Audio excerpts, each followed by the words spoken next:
Dying in a rented hotel room in Richmond, her passing was so quiet that the New York Times printed only a terse notice for a former First Lady. From the height of power, she spent her final years in debt, watching Union soldiers ransack her home while bearing the humiliation of being branded a traitor for siding with the South. It was a shameful, solitary end for a woman who once stood at the very pinnacle of American fame. But she was the one who turned the president into a king. She imposed "Hail to the Chief" to silence unruly crowds and transformed the White House into a royal court. Returning to the Capitol as the First Lady, she famously received guests seated on a throne, flanked by 12 bridesmaids. Who was this woman who dared to wear a crown in a democracy? Her name was Julia Tyler. In the 1820s and 30s, America was a republic, theoretically despising the concept of nobility. But in practice, the Gardiners were as close to feudal lords as one could get on American soil. Julia was born on May 4th, 1820, on Gardiner's Island. This wasn't simply a summer home. This was a private island off the coast of East Hampton, New York, which had been granted to the family by the British Crown in the 1600s. For generations, the Gardiners had lived there like landed gentry, complete with tenant farmers and a lifestyle that mirrored the English aristocracy. Her father, David Gardiner, was a man of immense gravity. He was a lawyer, a New York State senator, and a landowner who carried himself with the stiff upper lip of a patriarch. Her mother, Juliana, brought a fortune from the brewing industry. Together they curated a life for their children that was designed to intimidate as much as it was to comfort. Julia was the jewel of this empire. From the moment she could walk, she was aware of her difference. She wasn't just a girl, she was a Gardiner. She was educated at home until the age of 16 and then sent to the prestigious Madame Chagaret's Institute in New York City. This was not a school for learning how to cook or sew. This was a finishing school designed to manufacture high society wives. Julia devoured French literature, history, and music. She learned the art of conversation, how to hold a room, how to deflect an insult with a smile, and how to use her beauty as a currency. But there was a restlessness in Julia. The standard path, marry a wealthy banker, host teas, raise children, seemed dreadfully dull. She possessed a spark of vanity that was undeniable. She knew she was beautiful. She had raven black hair, striking gray-blue eyes, and a figure that was the envy of New York's drawing rooms. In 1840, that vanity led her to commit her first great social sin. It is difficult for a modern audience to grasp just how restrictive the world was for a woman in 1840. A respectable woman's name was expected to appear in the newspaper only 3 times: upon her birth, her marriage, and her death. To seek attention was considered common. To be commercially visible was considered vulgar. When she was roughly 20 years old, Julia did the unthinkable. She allowed a department store, the Rose of Long Island, to use her likeness in a lithograph advertisement. Imagine a daughter of the Rockefellers or the Windsors suddenly appearing on a billboard for a high street shop today. It caused an absolute sensation. She was dubbed the Rose of Long Island.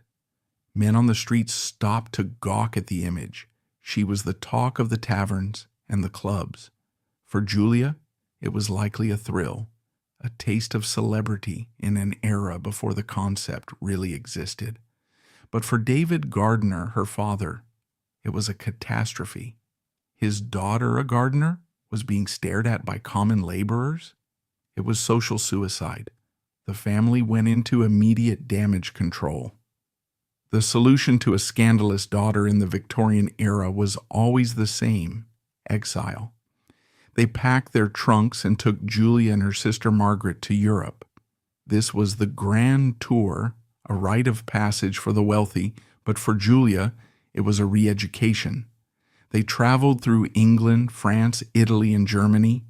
It was here, amidst the fading grandeur of the old world, that Julia found her true inspiration. She was presented at the French court. She danced with princes. She saw how European royalty operated, not with the apologetic modesty of American republicans, but with absolute, unquestioned authority. She watched how women in these courts commanded respect. They didn't just stand by their husbands. They held court. They had maids of honor. They sat on elevated chairs. They demanded deference.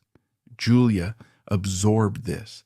She realized that the American way, the quiet, humble wife, was not the only way. When she returned to New York in late 1841, the scandal of the advertisement had faded, replaced by the allure of her European sophistication. She wasn't just the Rose anymore. She was a woman who had walked with kings. In the winter of 1842, the Gardiner family descended on Washington, D.C. for the social season. Washington in the 1840s was a strange, swampy, unfinished city. It was a place of mud roads, boarding houses, and intense political venom. The atmosphere was thick with the smoke of tobacco and the tension of a nation that was growing too fast. Dominating this chaotic landscape was the White House, and inside it a man who was arguably the most miserable politician in America, President John Tyler. John Tyler's presidency was an accident of history. He had been the vice president to William Henry Harrison. When Harrison died just 31 days into his term, Tyler took the oath. It was unprecedented. His detractors called him his accidency. He was kicked out of his own political party, the Whigs. He was a man without a political home, vetoing bills, fighting with his cabinet, and enduring relentless mockery from the press. But his personal life was even bleaker. In September 1842, his wife Letitia died after a long illness. Tyler was left a widower at 52. He was lonely, stressed, and desperate for affection. Into this grim atmosphere walked Julia Gardiner. She was 22. He was 53. When they met at a White House reception, the effect on Tyler was immediate. He was captivated. Here was a woman who radiated life, color, and the European sophistication he found intoxicating. He began to pursue her with a relentless, almost embarrassing intensity. He wrote her poetry. He chased her from party to party.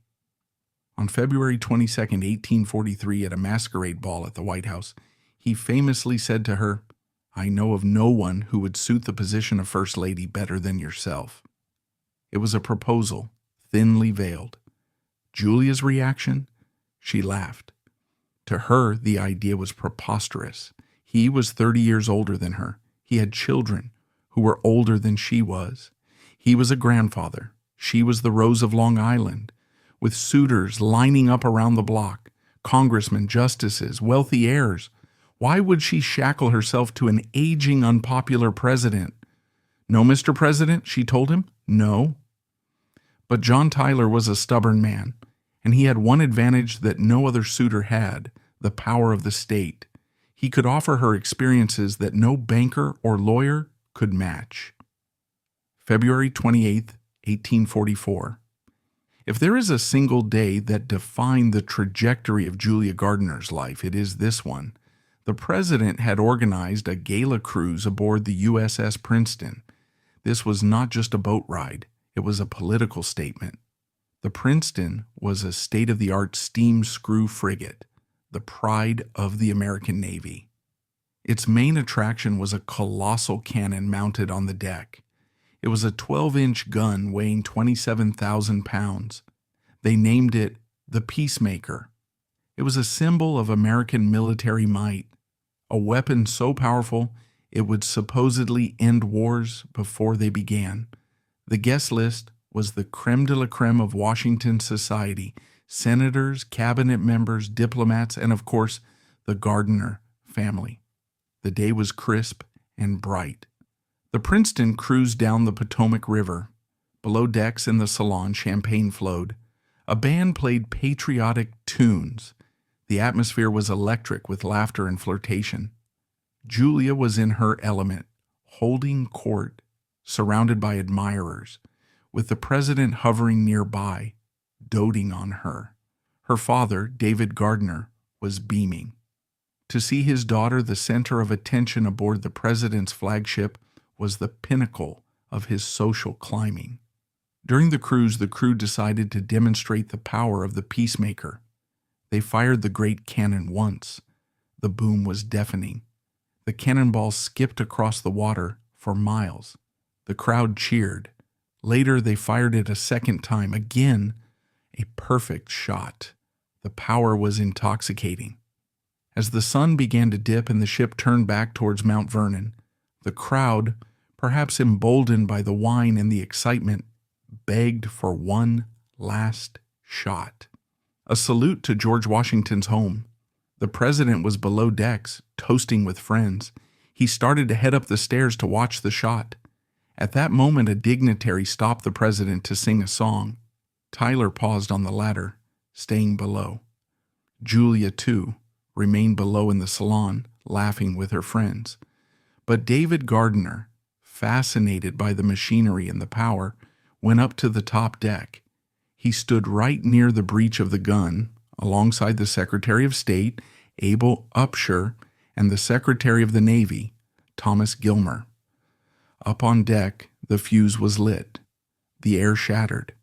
It wasn't a boom, it was a tearing sound. The breech of the peacemaker, the back end of the cannon, had failed. The cast iron exploded with the force of a bomb. Jagged shrapnel weighing hundreds of pounds scythed through the crowd standing behind the gun. The scene was instantaneous carnage. Secretary of State Upshur was torn to pieces. Secretary of the Navy Gilmer was killed instantly. Virgil Maxey, a diplomat, was struck down. A slave named Armistead, the president's personal valet, was killed. And David Gardiner, the proud patriarch, the man who had shaped every aspect of Julia's life, was struck by the flying iron. He was killed instantly, his body mangled beyond recognition. Below decks, the sound was muffled, a dull thud, but then came the smoke, and then the screaming. The smoke cleared to reveal a slaughterhouse on the deck of the president's flagship. The festive atmosphere evaporated into hysteria. Julia tried to rush up the stairs. "Where is my father?" she cried. "Let me go to him." She was physically restrained by the women around her. They knew what was up there. They knew that no daughter should see her father in that state. But the truth could not be hidden. Someone finally told her, "He is gone." The devastation was total. In 1 second, the pillar of her existence, her security, her guidance, her connection to the world, had been obliterated. And this is the moment where history pivoted. Julia fainted. She didn't faint onto a couch. She didn't faint into the arms of a naval officer. As she collapsed, weeping uncontrollably, she fell directly into the waiting arms of President John Tyler. Tyler, who had narrowly escaped death himself by mere seconds, was now the protector. He carried the sobbing girl off the boat. As the bodies were offloaded and the flags lowered to half-mast, Tyler did not leave her side. In the days that followed, the dynamic between them shifted fundamentally. The playful flirtation was gone. Julia was no longer the elusive, teasing socialite. She was a traumatized girl, terrified and alone in a city of strangers. And Tyler? He was no longer the old man she laughed at. He was the rock. He was the father figure. He was the only thing standing between her and the abyss of her grief. He comforted her with a tenderness that broke down her defenses. He prayed with her. He wept with her. He became indispensable to her. Psychologists might call it trauma bonding. Cynics might call it opportunism on Tyler's part. But for Julia, amidst the wreckage of her life, John Tyler offered the one thing she needed most: safety. 4 months later, the mourning period was barely observed. The black veils were still fresh, but the decision had been made. On June 26, 1844, in a secret ceremony at the Church of the Ascension in New York City, Julia Gardiner married John Tyler. The news hit Washington like the second explosion of the Peacemaker. The president had married a woman 30 years his junior, a woman whose father had died on his watch, on his ship. His own children were apoplectic. His daughter, Letitia, wrote scathing letters refusing to accept this child as her stepmother. The press prepared their poison pins, but Julia didn't care. She had dried her tears. She looked at the White House, that cold, drafty mansion that had killed the first Mrs. Tyler, and she didn't see a home. She saw a stage. The Rose of Long Island was gone. The Queen was about to ascend the throne. But entering the executive mansion required more than just a wedding band. It required a complete reinvention of self. The weeping girl who had been carried off the blood-stained deck of the Princeton did not vanish. She hardened. Julia understood immediately that her marriage had made her a target for every gossip columnist and political enemy in Washington. If she remained the victim, they would eat her alive. So she made a choice that would define her legacy. She would not hide in the shadows of the presidency. Instead, she would step into the blinding center of the spotlight and force the world to blink first. When the doors of the White House closed behind Julia Gardiner Tyler in June 1844, Washington held its breath. The Capitol was accustomed to first ladies who were invisible. The ideal political wife in the 1840s was a ghost, seen only when necessary, heard almost never, and dedicated entirely to the domestic comfort of her husband. Julia Gardiner Tyler was not a ghost. She was a hurricane in white satin. She had entered the marriage as a traumatized daughter seeking a father figure. But once the ring was on her finger, the trauma calcified into ambition. She realized that her husband, John Tyler, was politically impotent. He was a president without a party, mocked by the press and despised by Congress. Julia decided that if they could not command respect through politics, she would force them to respect the office through sheer spectacle. She would not just be the president's wife. She would be the president-ress. To understand Julia's strategy, you have to remember her time in Europe. She had seen the courts of France and the principalities of Germany. She understood that power wasn't just about laws. It was about awe. When she took over the White House, she found it to be a dour, accessible place where the public could wander in with muddy boots. She immediately shut that down. She reorganized the Blue Room, the center of social life in the mansion. In a move that shocked the Republican sensibilities of Washington, she installed a raised platform at the end of the room. On top of it, she placed a large, ornate armchair, creating a tableau that the hostile press immediately mocked as a royal court, complete with a throne for the presidentress. When guests arrived for receptions, they were not greeted by a hostess mingling in the crowd. They were presented to Julia, who sat upon her platform wearing exotic headdresses, often involving ostrich plumes and diamonds, that she had designed herself. She did not stand alone. She surrounded herself with a retinue of 12 young women, all dressed in matching white gowns. She called them her maids of honor. They flanked her like a Praetorian guard of debutantes. The optics were unmistakable. This wasn't a democratic reception, it was a royal audience. The backlash was immediate. The opposition press, already looking for reasons to hate John Tyler, found a perfect target in his young wife. They called her pretensions un-American. They mocked her court. They whispered that she was turning the executive mansion into a cheap imitation of Versailles. But Julia didn't retreat. She understood a fundamental rule of modern celebrity. Talk is currency. It didn't matter if they were complaining about her throne as long as they were talking about it. She was making the presidency the center of gravity again. While she managed the visuals, Julia also realized the auditory experience of the presidency was lacking. In the 1840s, when the president entered a room, it was often an awkward affair. People might not notice him. There was no fanfare. For a man like John Tyler, older, weary, and unpopular, this lack of ceremony was politically damaging. He looked weak. Julia decided he needed a theme song. She looked through the repertoire of the Marine Band and selected an old Scottish Gaelic melody, the Boat Song, from Sir Walter Scott's The Lady of the Lake. The lyrics were about a Highland chieftain returning in glory. The tune was catchy, martial, and grand. She issued a standing order. Whenever President Tyler appeared at a public event, the Marine Band was to play this song immediately. It worked. The moment the brass section started blaring the opening notes, the conversation stopped. The crowd turned. Every eye was forced to the door. It created an automatic Pavlovian response of respect. That song was Hail to the Chief. Every president who has walked onto a stage since 1844 owes their entrance to the insecurity and PR genius of Julia Gardiner Tyler. She didn't choose the song because she loved Scottish folk music.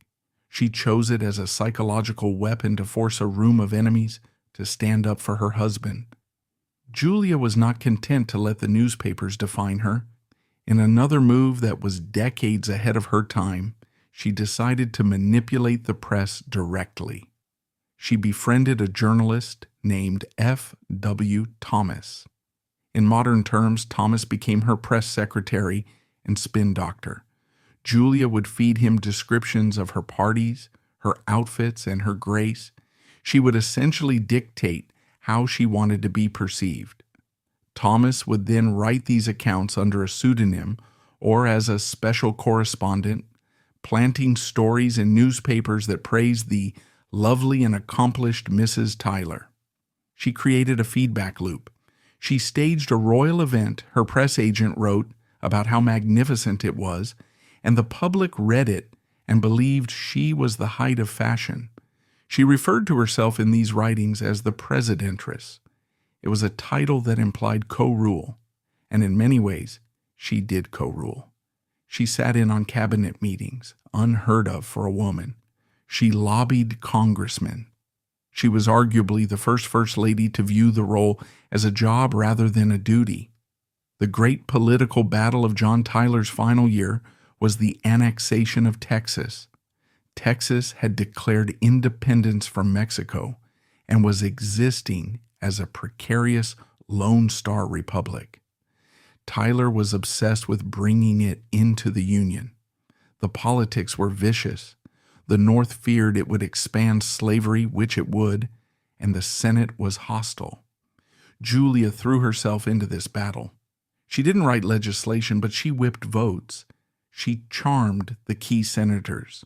She turned the White House social calendar into a lobbying machine for Texas. When the resolution finally passed in the dying days of the administration passing the House and Senate, Tyler signed the bill with a gold pen. In a moment of supreme theatricality, he gifted the pen to Julia. He told her she was the one who had secured the victory. Julia had the pen fashioned into a necklace. She wore it around her throat like a talisman, a piece of legislation converted into jewelry. It was her way of saying, I did this. On March 4th, 1845, the show ended. James K. Polk was inaugurated. John and Julia Tyler had to leave the stage. They retired to Virginia to a plantation John had purchased. He named it Sherwood Forest.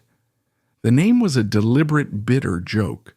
John Tyler saw himself as Robin Hood, an outlaw declared an enemy by the sheriff, the Whig Party, and the king, Andrew Jackson's Democrats. For Julia, the transition was jarring. She went from being the most famous woman in Washington, the center of a court, to being the mistress of a remote tobacco plantation on the banks of the James River. The silence of Sherwood Forest must have been deafening after the Marine Band. But Julia was adaptable. If she couldn't be the Queen of Washington, she would be the Queen of the James River. She threw herself into plantation management. The psychology of this period is vital. Julia was a New Yorker. She had grown up with Northern values.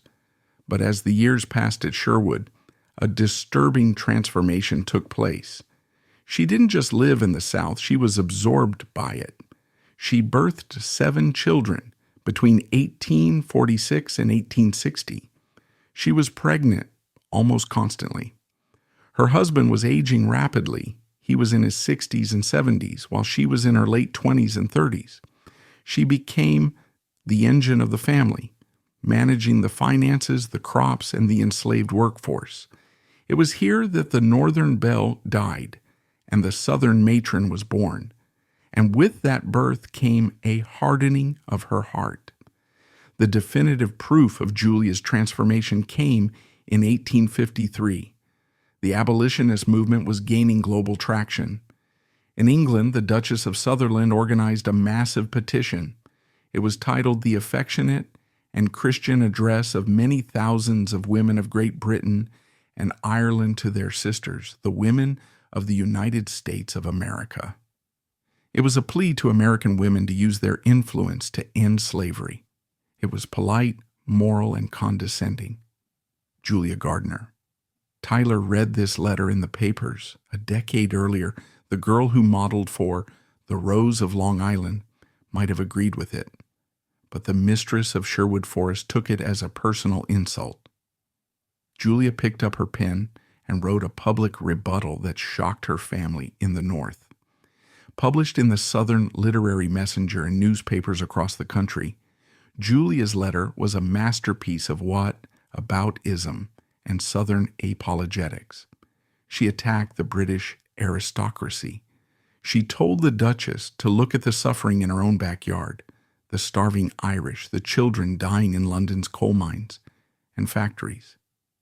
"Go, my good Duchess," Julia sneered on paper, and helped to wipe the tear from the eye of the poor of Great Britain.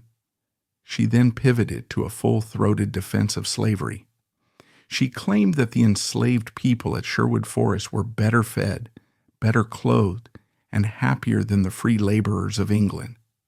She described the plantation not as a prison, but as a benevolent family structure where she nursed the sick and cared for the elderly.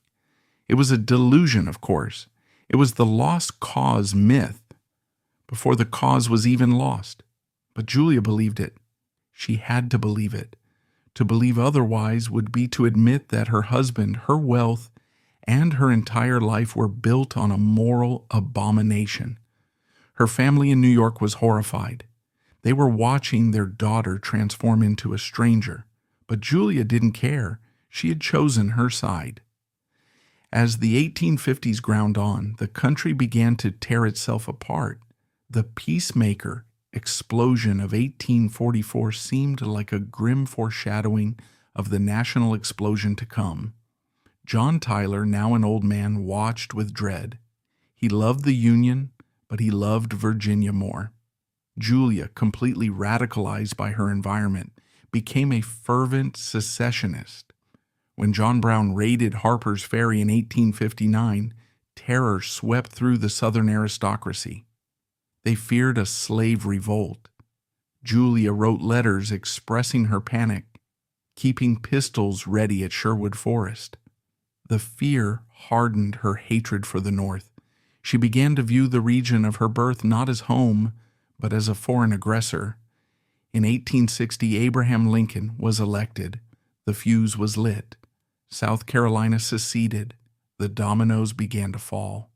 John Tyler, the former president of the United States, made one last attempt to save the peace. He organized a peace convention in Washington in early 1861. Julia went with him. It was a surreal return. The woman who had ruled Washington as a queen almost 20 years earlier was now the wife of a man viewed by many as a dinosaur, a relic of a failed era. The peace convention failed. The compromise was dead.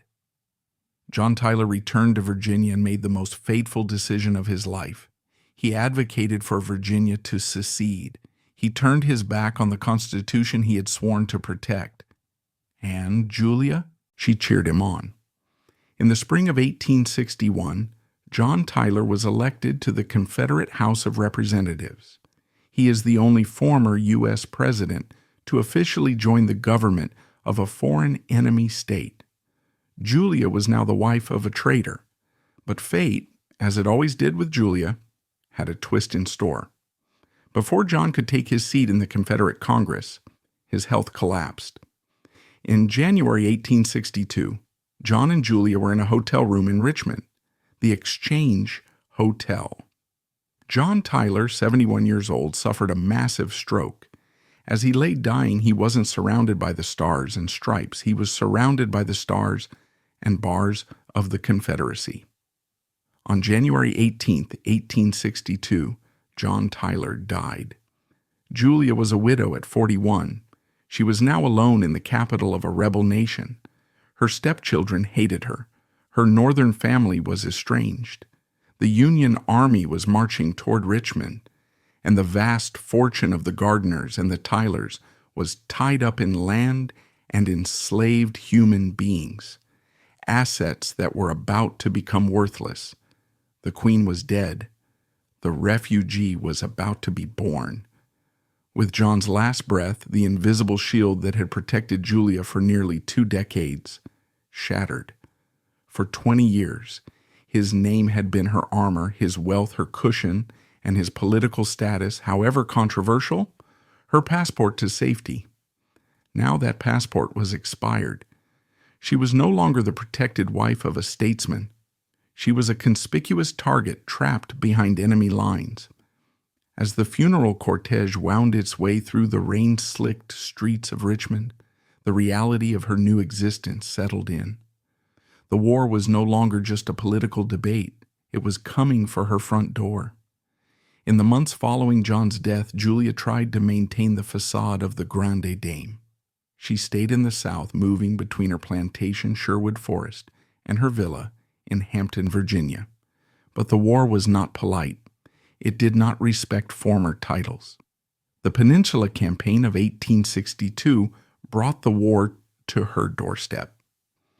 Union General George McClellan was marching up the peninsula between the York and James Rivers, aiming for Richmond. Sherwood Forest lay directly in his path. For the first time in her life, Julia Gardiner Tyler faced physical danger. The rumble of artillery wasn't a distant report in a newspaper. It was shaking the windows of her home. She made a desperate decision. She could not defend the plantation alone. She packed what she could: silver, jewelry, the pen that signed the Texas annexation, and fled to Richmond. She left the plantation in the care of the overseer and the enslaved workforce, hoping that her name would protect the property. It was a naive hope. In Richmond, the atmosphere was suffocating. The city was overcrowded with refugees, wounded soldiers, and spies. Inflation was rampant.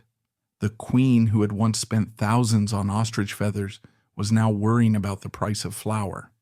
But the cruelest cut came from the North. Her brother David Gardiner was not just a Northerner.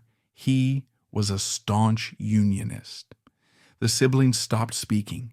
The Gardiner family, once the envy of New York, was now a microcosm of the fractured nation. They were fighting a civil war at the dinner table. By 1863, the situation in the South was becoming desperate. Julia was cut off from her own money. The Gardiner fortune was in the North, locked away in New York banks that she could not access as a citizen of an enemy nation. She was land rich in Virginia and cash poor, and she was starving for the comfort she had always taken for granted. Julia hatched a plan that displayed her characteristic audacity. She decided she would return to New York. Think about the absurdity of this. She was the widow of a man the North considered a traitor. She had publicly defended slavery. She was a vocal Confederate. And yet, she believed she could simply cross the lines and go home to her mother on Staten Island. She used her remaining political connections to petition the Confederate government for a pass to leave. Then she had to petition the Union authorities for a pass to enter. She traveled by flag of truce boat. Though accusations of espionage dogged her in the Northern press, she used her status as a former First Lady to navigate the perilous journey. But Julia had a weapon she had honed for 20 years, her charm. She played the role of the grieving, harmless widow to perfection. She wasn't a political firebrand. She was just a poor woman trying to see her aging mother. The Union authorities, perhaps out of a lingering respect for her title as former First Lady, or perhaps simply baffled by her nerve, let her pass. Julia arrived in New York in the middle of the war. She moved into her mother's mansion, the Castleton Hill estate on Staten Island. If she expected a warm homecoming, she was mistaken. New York in 1863 was a powder keg. The draft riots were brewing. The city was filled with Copperheads, Southern sympathizers, and fierce Union patriots. Julia was instantly recognized as a symbol of the enemy. Her brother David was furious. He was trying to serve the Union cause, and here was his sister, the rebel Rose, parading around New York, dripping with Southern martyrdom. The press had a field day. They reported that Julia kept a Confederate flag hidden in her trunk. They whispered that she was a courier, smuggling letters to Richmond in the lining of her corsets. Was she a spy? Historians debate this. There is evidence she carried letters for friends in the South. She certainly sent supplies, medicines, clothes through the blockade to her stepchildren. In the eyes of the Union government, this was giving aid and comfort to the enemy. It was treason. But Julia was untouchable. She was a Gardiner. She was a Tyler. She floated above the law, protected by the very elitism the United States claimed to despise. The most dramatic moment of her exile came when the Union draft riots exploded in New York City. Mobs roamed the streets, lynching black men and burning buildings. Julia, the defender of slavery, watched from Staten Island as the city that had once worshipped her tore itself apart over the issue she had championed. While Julia was sipping tea on Staten Island, Sherwood Forest was being dismantled. Union troops occupied the plantation. To the soldiers of the Ohio and New York regiments, the name John Tyler was synonymous with Benedict Arnold. They had no respect for his home. They turned the beautiful big house into a barracks. They used the parlor, where Julia had once entertained the aristocracy, as a school for the formerly enslaved children of the plantation. There is a profound historical irony in this. The room where Julia wrote her defense of slavery became a classroom for the people she had enslaved. But the soldiers didn't stop there. They looted the place. They took the silver. They slashed the portraits. They drank the wine cellar dry. They shattered the furniture, and then they began to carve up the house itself. Family records and letters from Union soldiers confirmed the desecration. Troops cut chunks of wood from the mantelpieces to send home as souvenirs of the traitor's house. April 1865. Lee surrendered at Appomattox. The war was over. For Julia, the terrifying peace had begun. Sherwood Forest was a shell. The fields were overgrown, the livestock gone. The King Cotton lifestyle she had sacrificed her reputation to defend was dead. Julia fought to reclaim her property from President Andrew Johnson and won, but it was a hollow victory. She was land rich but cash poor. The Queen, who once ruled Washington, was now forced to kneel in the mud of reality, unable to pay wages to the formerly enslaved workforce who now rightfully refused to serve her. But the financial ruin was nothing compared to the social exile. In New York, her own brother tried to block her inheritance, branding her a traitor in open court. Julia fought back with the ferocity of a wounded animal and secured her share, but the cost was total. The Gardiner family was shattered. She was a pariah in the city of her birth. By 1872, exhausted and isolated, Julia sought a new kind of sanctuary. She converted to Roman Catholicism. Psychologically, it was a return to form. If she couldn't have a royal court on earth, she would find one in heaven, with its rituals, princes, and absolute authority. But fate wasn't finished with her. The Panic of 1873 struck. This wasn't just a setback, it was the guillotine. The inheritance she had just fought for, decimated. The banks failed, the railroads collapsed. Julia was no longer just struggling gentry. She was facing genuine destitution. She wrote to her son in secret, selling off her clothes, terrified of the poorhouse. It was in this final crucible that the northern belle and the southern matron both died. What emerged was a cold, calculating political operator. She realized she had one asset left to monetize: the shadow of the man she had married. The idea of giving a pension to the widow of a president was not established law. It was a discretionary charity. Mary Todd Lincoln, the widow of the martyr president, had fought tooth and nail to get hers in 1870. Julia reasoned, if Mary gets one, why not me? The audacity of this logic is breathtaking. Mary Lincoln's husband had saved the Union. Julia Tyler's husband had died trying to destroy it. Julia herself was a known Confederate sympathizer who had lived in Richmond during the war. But Julia understood how to separate the man from the office.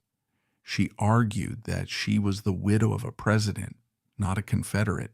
She argued that her husband's service in 1841 to 1845 predated his treason in 1861. She began a lobbying campaign that would make a modern K Street professional blush. She moved back to Washington in the winters. She couldn't afford a house, so she stayed in boarding houses, but she dressed in her finest surviving silks and stalked the halls of the Capitol. She charmed the Democrats, who sympathized with the South, and she guilt-tripped the Republicans. She befriended James Garfield, a rising star in the Republican Party. She played the helpless widow card, the mother of the nation card, and the destitute aristocrat card simultaneously. For years, Congress stalled. The animosity toward John Tyler was still too fresh. History, in its grim irony, often repeats itself. Julia's life had been defined by an explosion, 1844, and a war, 1861. Her salvation came through another tragedy. In 1881, President James Garfield, her friend and ally, was assassinated. He was shot, lingered in agony for months, and died. The nation was plunged into mourning. But more importantly, the nation was suddenly acutely aware of the financial precarity of presidential families. Garfield left behind a widow and children. The public sentiment shifted.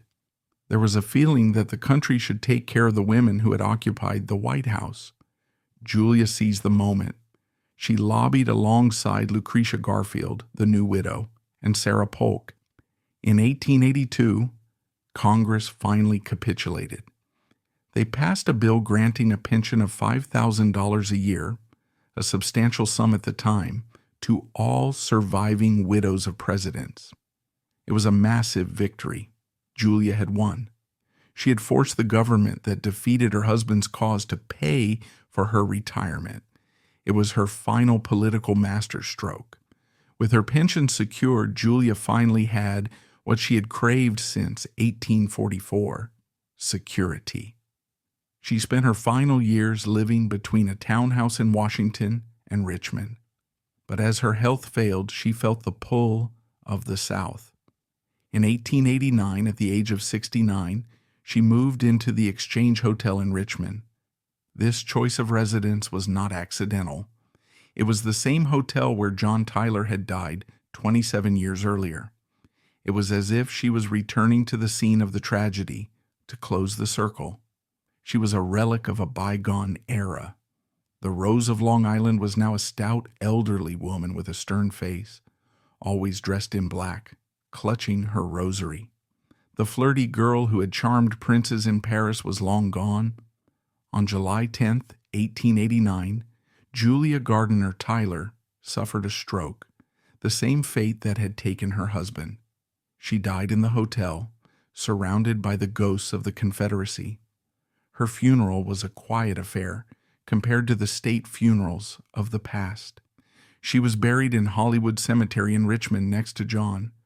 But there is one final bitter irony.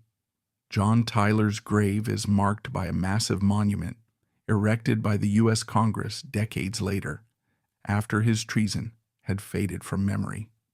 But for years, Julia lay beside him with almost no recognition. It wasn't until the 20th century that her role was fully reassessed. So who was Julia Gardiner Tyler? It is easy to dismiss her as a villain. She was a defender of slavery who never apologized. She was a social climber who married a man 30 years her senior for security. She was a Confederate who took Union money. But if we look past the morality of her politics, we see a woman of extraordinary capability. She invented the modern first ladyship.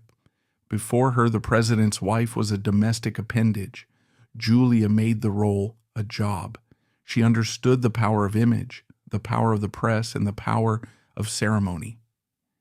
Every time a first lady hires a press secretary or champions a cause or stands on a stage to humanize her husband, she is walking in the footsteps of Julia Gardiner. She was a survivor of trauma. The explosion of the Princeton shattered her world, but she rebuilt it. The Civil War burned her world down, but she rebuilt it. The Panic of 1873 bankrupted her, but she rebuilt it. She was the Rose of Long Island who became the Iron Lady of Sherwood Forest. In the end, Julia Gardiner Tyler did not just want to survive history, she wanted to shape it. And in her own complicated, compromised, and indelible way, she did. When the band plays Hail to the Chief, we are not just saluting the president, we are saluting the ambition of the 24-year-old girl who told the band to play just so the world would finally look at her.